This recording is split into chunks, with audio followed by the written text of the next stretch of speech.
Continuing with Objective 8, now we're going to interpret the meaning of abbreviations related to the nervous system.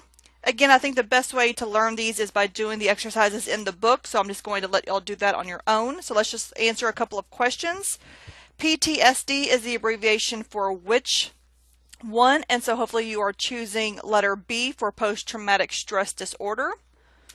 And then here we have, name the abbreviation for the sudden deficient supply of blood to the brain lasting a short time. And that's going to be the transient ischemic attack, and that's abbreviated TIA.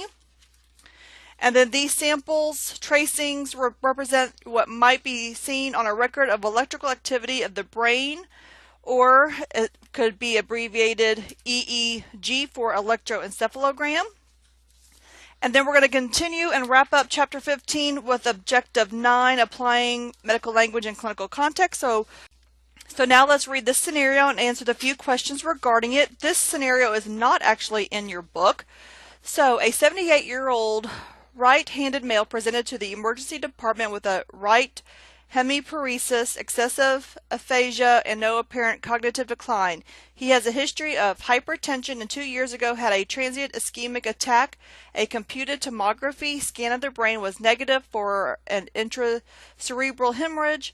A neurologist was consulted. She confirmed the diagnosis of an ischemic stroke after magnetic resonance imaging of the brain demonstrated an ischemic area of the left cerebral cortex caused by a cerebral embolism. So now let's answer the three questions.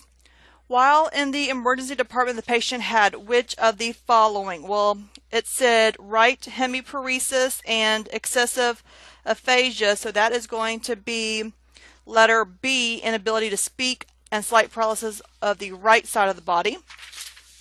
Number 2, true or false, a diagnosis of stroke was made after an MRI of the brain was performed. So again, you can go back to the scenario if you need to. And it did say it demonstrated an ischemic area of the left cerebral cortex. So that is going, oh, never mind. She confirmed the diagnosis of an ischemic stroke. So yes, that is true. Number 2 is true. And then 3, the patient had a history of what? And so if it was a stroke, then that's going to be letter A, sudden deficient supply of blood to the brain. And that will end this recording. You can now go to eCampus to complete the